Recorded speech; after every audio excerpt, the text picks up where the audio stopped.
Ok, alors voyons ça. Alors déjà, qu'est-ce que c'est que le 2FA? Ça, ça veut dire deux facteurs, l'authentification par deux facteurs, parce que on parle d'argent, on parle de crypto, d'autant plus que plus le Bitcoin va monter, plus il va y avoir de piratage. Donc, hop, attendez, je mets ne pas déranger, voilà. Donc du coup, eh bien, le crypto vous force à vous protéger encore plus, mettre une couche de sécurité supplémentaire. Donc, en quoi ça correspond? Eh bien, c'est simple. Vous allez télécharger une application qui est Google Authentificator. Je vais vous le montrer. Ensuite, eh bien, on va faire la démarche avec crypto.com. Donc, qu'est-ce que ça fait, cette application? C'est que ça va générer un chiffre toutes les 30 secondes, un nouveau chiffre de 6 chiffres. Donc, un nouveau nombre de 6 chiffres exactement. Et en fait, quand vous voudrez vous connecter, ou plus exactement, en fait, il vous le demande pas quand vous vous connectez, il vous le demande surtout quand vous faites des transactions, pour être bien sûr que ce soit vous, pour pas qu'on puisse vous pirater votre argent. Eh bien, à chaque fois que vous allez vouloir faire une transaction, il va vous demander ce code, donc vous allez devoir aller dans Google Authentificator et lui donner le code, copier le code et le lui donner, sachant qu'il est valable que 30 secondes, donc c'est une manipulation qui doit être faite assez vite. C'est un peu chiant, je vous l'accorde, mais c'est extrêmement sécuritaire. Ça permet vraiment une sécurité maximale. Donc, comment on fait? Eh bien, vous cliquez sur le bouton bleu, hop,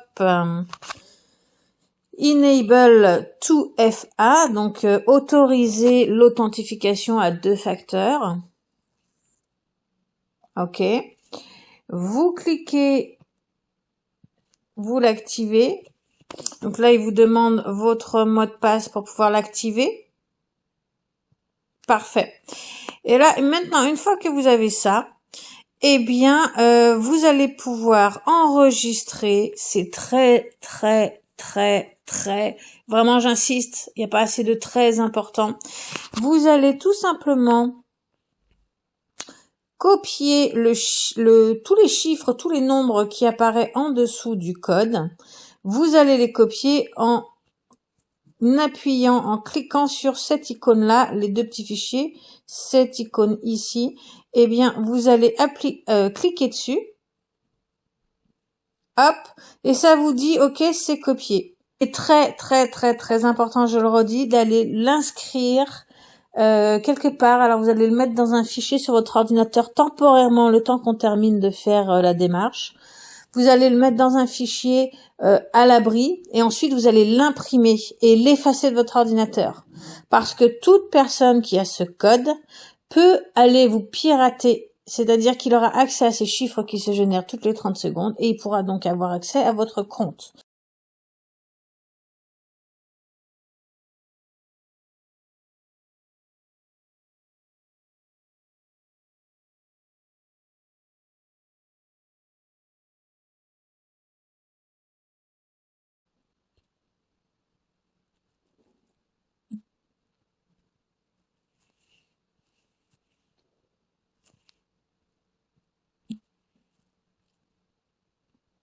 Maintenant, Google Authentificator, à quoi ça ressemble? Eh bien, c'est ça, Google Authentificator. On va aller voir ensemble comment le télécharger. Alors, pour avoir Google Authentificator, vous allez aller dans le Play Store si vous avez un Android et vous allez aller dans l'Apple Store si vous avez un Apple. Et là, eh bien, on va aller télécharger Google Authentificator. Vous voyez comment ça s'écrit? Comme ça. D'accord? Une fois qu'il apparaît à l'écran, c'est le premier, vous cliquez dessus. Il y a un truc que vous allez vérifier pour être vraiment sûr et certain que c'est bien Google. Vous vérifiez bien que le fabricant de cette application, c'est bien Google LLC. Une fois que vous êtes sûr que ça vient bien de Google, eh bien, vous cliquez sur le lien télécharger. Moi, c'est ouvrir parce que je l'ai déjà, mais vous, ça va être téléchargé.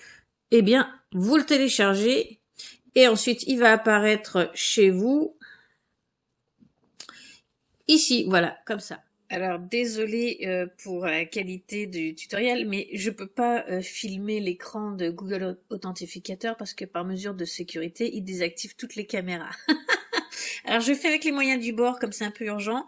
Donc, une fois que vous avez téléchargé Google Authentificator, voyez, il apparaît ici.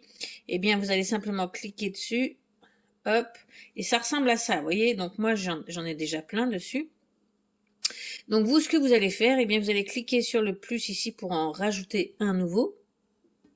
Et voilà à quoi ça ressemble. Soit vous le scannez avec le QR code, soit vous saisissez la clé de configuration. C'est très difficile de scanner un code qui est sur son propre téléphone, donc nous, on va choisir de saisir la clé de configuration. Hop. Et voilà à quoi ça ressemble. Donc, eh bien, là, dans le nom du compte, vous allez marquer crypto.com.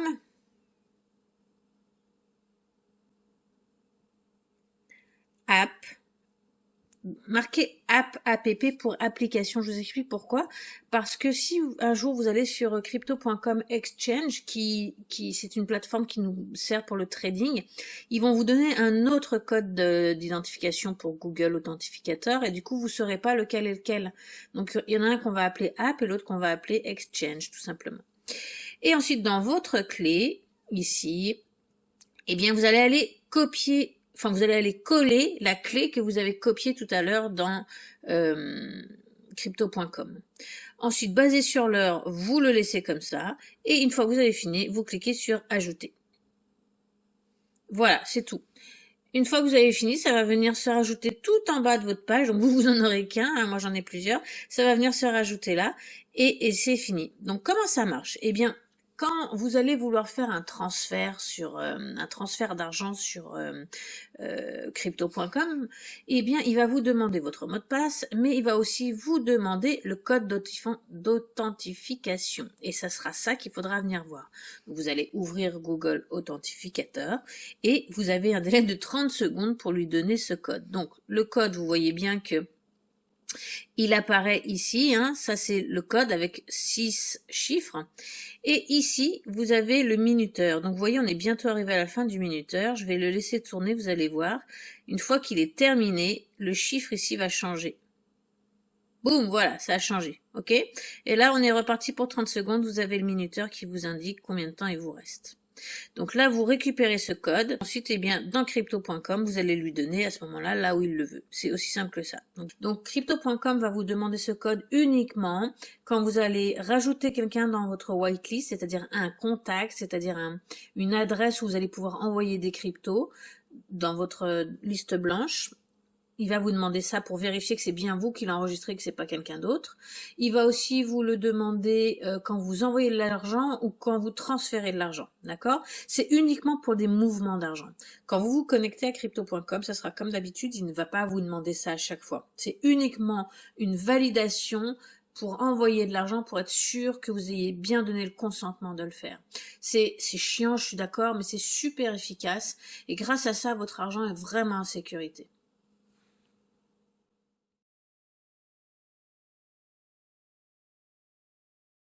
Ouvrez de nouveau crypto.com. Vous allez maintenant cliquer sur Proceed to Verify ou procéder à la vérification. Et là, il vous demande justement, ok, parfait, on va voir si vous avez bien configuré, quel est le code de la vérification. Donc là, eh bien, vous retournez sur Google Authentificateur et vous prenez ce code-là, donc 300 958. Hop. Attention, c'est que 30 secondes, hein, faut faire vite. Donc, 300 958, vous cliquez sur le bouton bleu.